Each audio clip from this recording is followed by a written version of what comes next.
Assalamualaikum warahmatullahi wabarakatuh. Saya Rani Handajani, CGP Angkatan 8 dari SDN Rambutan 05 Pagi. Saya akan memaparkan demonstrasi kontekstual terkait modul 1.3, yaitu membuat rancangan tindakan perubahan melalui tahapan Bagja. Berterima kasih sekali kepada fasilitator saya, yaitu Ibu Ratri Evasari, dan juga praktek pengajar saya, yaitu Bapak Agus Trisatnowo, yang telah memberikan bimbingannya untuk mempelajari modul ini.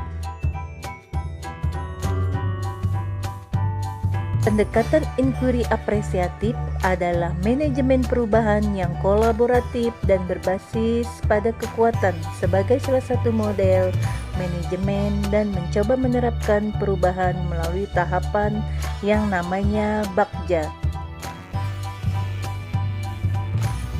Paradigma inquiry apresiatif sejalan dengan pernyataan Ki Hajar Dewantara bahwa anak-anak hidup dan tumbuh sesuai dengan kodratnya, baik kodrat alam maupun kodrat zaman.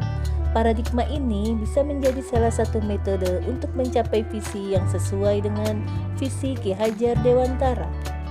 Visi tersebut bisa dituangkan melalui inquiry apresiatif dengan model Bagja, yaitu B. Buat pertanyaan utama, A. Ambil pelajaran, G. Gali mimpi, J. Jabarkan rencana, dan A. Atur eksekusi. Isi yang saya angkat di sini adalah terwujudnya peserta didik yang berakhlakul karimah, berkompeten dalam IT, literasi, dan numerasi dengan mencerminkan profil pelajar Pancasila. Dari visi tersebut kemudian saya turunkan menjadi prakarsa perubahan, yaitu membangun kesadaran perilaku sopan santun peserta didik. Tahapan Bagja yang pertama adalah buat pertanyaan utama. Di sini saya mengemukakan pertanyaan yang pertama, yaitu apa yang harus saya lakukan untuk membangun kesadaran perilaku sopan santun peserta didik.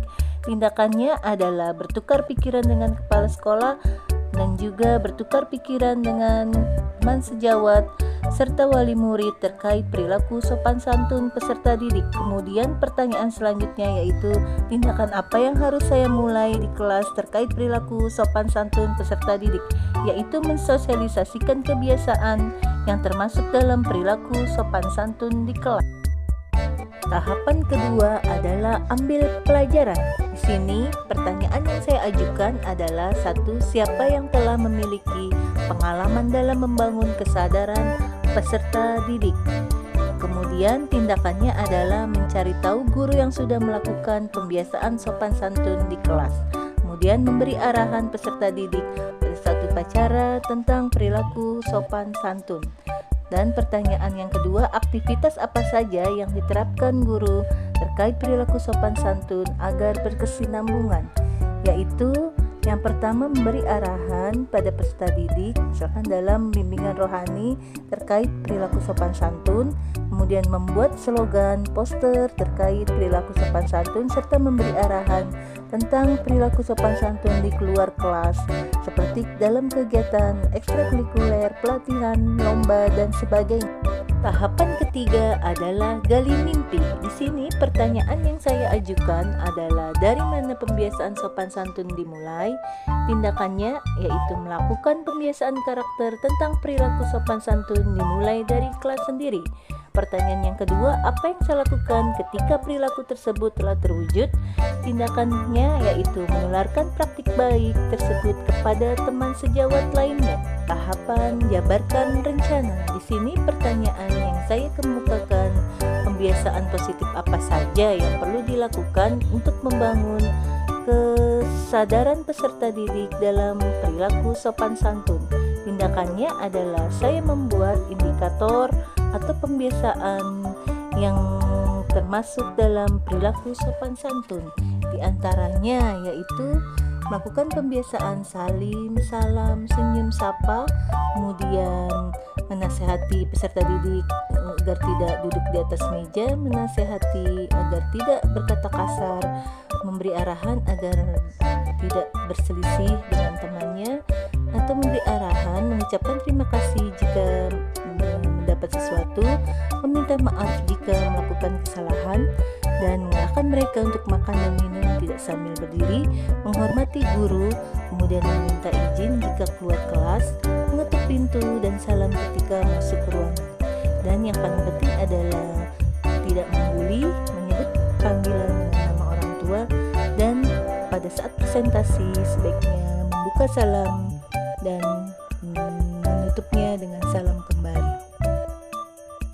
Berikutnya, yang kelima adalah tahapan aktur eksekusi.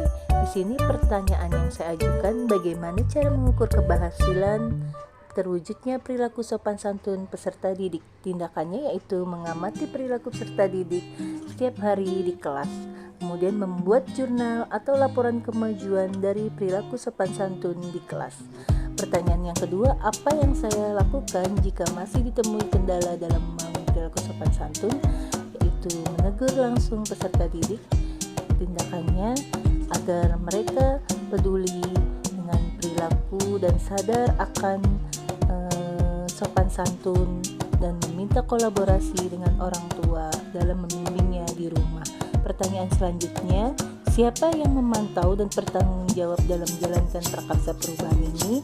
Yaitu melakukan kolaborasi dengan kepala sekolah, teman sejawat agar bisa ditindaklanjuti peserta didik yang belum peduli akan perilaku sopan santun dengan mencari tahu kebiasaan mereka di rumah.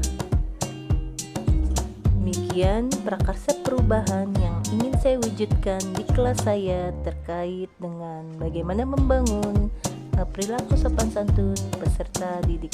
Terima kasih, semoga bermanfaat. Wassalamualaikum warahmatullahi wabarakatuh.